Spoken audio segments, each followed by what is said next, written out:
All of the following stories are from the Ask Reddit post, McDonald's employees, what is the worst thing that has ever happened in the PlayPlace? Number 15.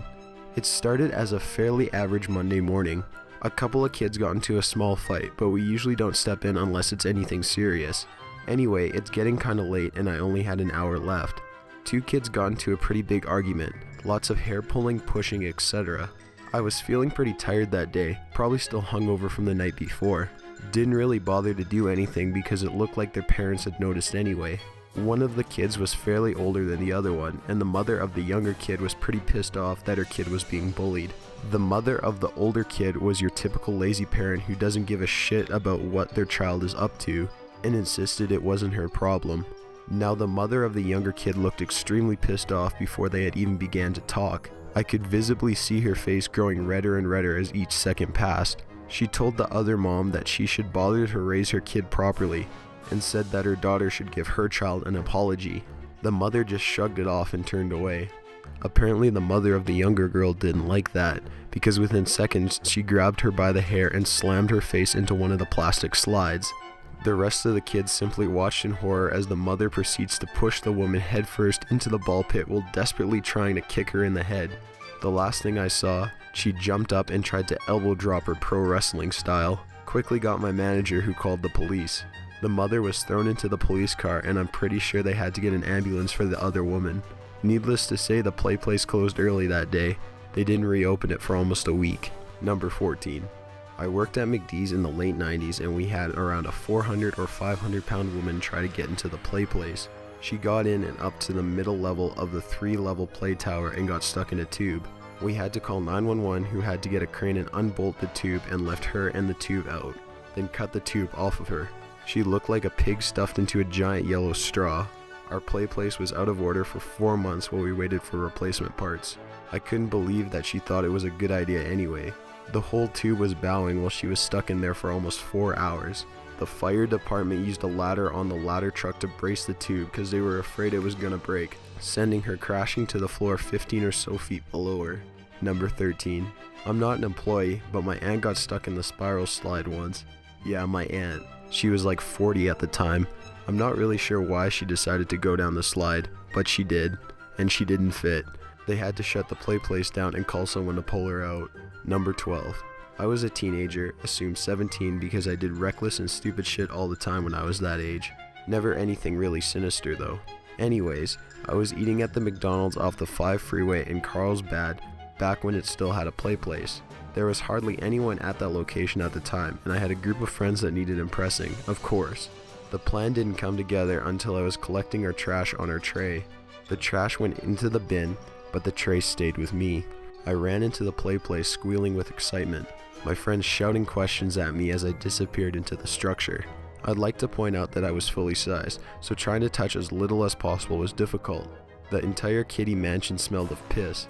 That was okay though because I had made it to my destination, the swirly slide. With the tray in hand, I situated myself at the top of the ride like someone trying for the Jamaican bobsled team. I never really thought about what would happen, I just thought it sounded awesome. I flew down that slide at about 1,000 miles per hour. The end of the slide, the part of my ride I neglected perhaps on purpose, was aimed directly at the glass wall of the establishment. 1 second I was in a tunnel of hellish excitement, the next I was flying into a sheet of glass.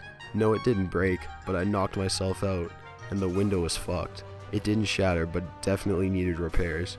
When I came to, I looked inside to see the cashier, their customer, the manager, and the only person standing in line staring at me. My friends were already halfway out the gate when I realized I should leave. Number 11. Had this fat kid get stuck in the PlayPlace, and when I was sent in to pull him out, I got sued for reckless endangerment of a child and inappropriate contact with a child. I seriously wanted to punch the parents. Fuckers got me fired and held me in court for 3 months. Number 10. I worked at McD's way back in the day, 13 years ago, and before I started, a kid climbing on top of the equipment fell off and broke his arm. A photographer came to the store to take photographs of the equipment for the pending lawsuit. The store manager gave the okay, and the guy went out to do what he came to do. The owner of our franchise came in, found out that the guy was outside on the playground, and went out to confront the guy. After a few heated comments, the store owner starts to shove the photographer, telling him to get the hell off my property with kids watching. All the kids came running into the store, screaming and crying, while parents tried to dodge the now full-out fist fight on the playground. 2 grown men, screaming and punching while kids were screaming like Jesus was on them. I didn't last long at that job. Number 9. My sister had to clean piss that went from the top of the slide to the bottom. She started at the top like an idiot and lost her footing. Number 8.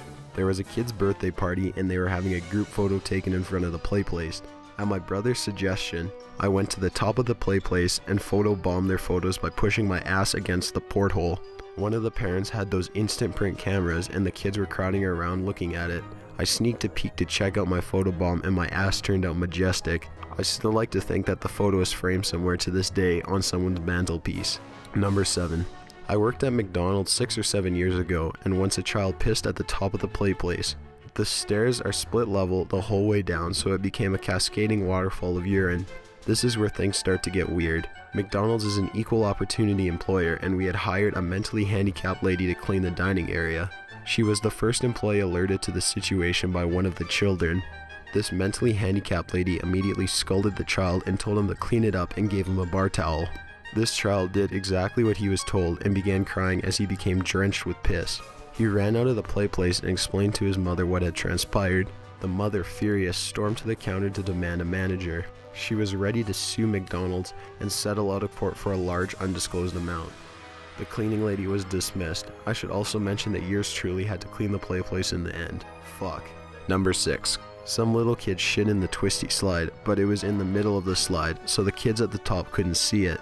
So kids would slide down unknowingly into a makeshift shittin' slide and get shit on their backs, faces, back of their head, hands, etc. It was horrendously disgusting. Worst day of my life. Number 5. McDickhole's employee here. No PlayPlace at my location, but I'm gonna vent about mostly irrelevant things so you have some insight about working fast food. Lunch rush, 8-hour shift, hungover as fuck working the register. People ordering Happy Meals. Not specifying which Happy Meal, just saying a Happy Meal. Me, which Happy Meal would you like? Parent bends down to their child to ask. Child mumbles, hides head in shame. Meanwhile, the line is growing longer as customers become more disgruntled. A bead of sweat begins to form on my brow as the mother tells her child to tell me which meal. An eternity elapses before mere infant utters its first incomprehensible words. Once again, child whispers something in Gaelic. Sorry, I didn't quite get that. Small baby babbles, parent will not clarify. Time to guess. Orders a large sweet tea, 3 McDoubles, and a large fry. She's watching her weight, so she asks for no salt on the fries. Sees no irony in this. We have to make a whole new batch of fries for this request. She stops talking. Will that be all for you? She says yes. But what she's meant to say was no because she continues to order more food almost as soon as I press the Pay Now button on the register. Orders more lard. Alright, will that be here or to go? Looks to child. Gazes towards dining room. Looks up for something. Anything. She just wants a sign. For go. My brain has now melted. Blood trickles out of my ear. There's no for go button on my register. So I make a guess once again. There's no way I've gotten this order correct. I accept defeat. Alright, that'll be $23.67. The woman's face drops. The room is absolutely silent except for the racing beat of my heart. I thought sweet teas were $1. They used to be $1 all over the country. Her rage is building as I stutter. They used to be, now they're $1.19. The extra 19 cents is blood money in this business. Nostrils flare, a pissed off sigh. She now wants me to change the price even though I'm clearly a minimum wage employee, not the CEO of McDonald's. You people are robbing us blind. Woman has mistaken me for a commissioned salesperson instead of a cashier. She now proceeds to go through the price of every item she ordered to only find that yes, indeed, our register is capable of simple addition. She hands me 23 ones and a bucket of change that somehow only amounts to 65 cents. I'm sorry, I still need 2 more cents. Rolls her eyes but forks it over. Alright, your order number will be 267. The order has taken all but 2, maybe 3 minutes tops, but now the orderly line has turned into an impatient lynch mob. They feel hunger, not for McChickens or those precious McNuggets, but for blood. I, on the other hand, thirst for liberation. My lips manage to bend awkwardly into a smile as I say, I can help whoever's next.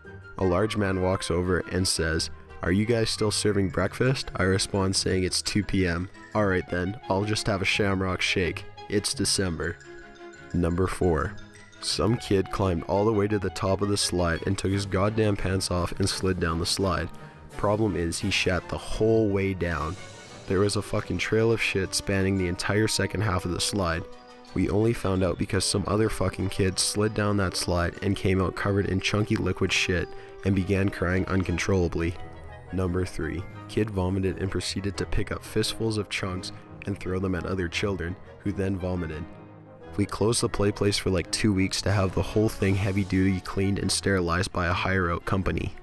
She yelled, "I'll show you clean," ripped the hazard tape off the door, broke the lock on the door, and proceeded to put her finger down her throat and barf all over.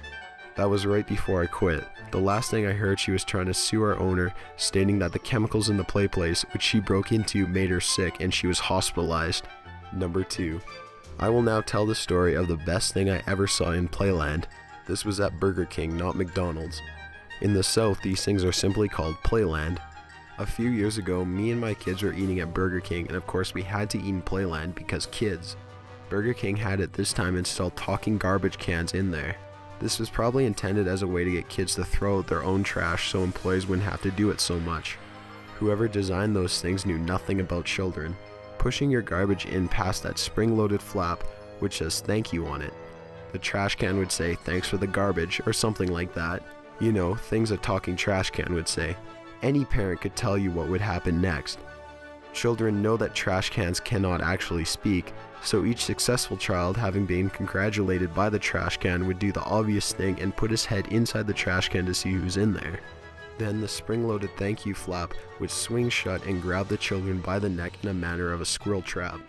And they could not get their heads back out. There would be flailing and muffled screams, and they would have to be rescued by their mom. This would happen over and over and over again. Kids of a certain age will put their heads into a talking trash can even if they just saw the last kid get garroted by it. It kind of makes them even more curious. Just one kid after another getting choked by this evil instrument of torture. Thanks for the trash. It was the best thing I'd ever seen.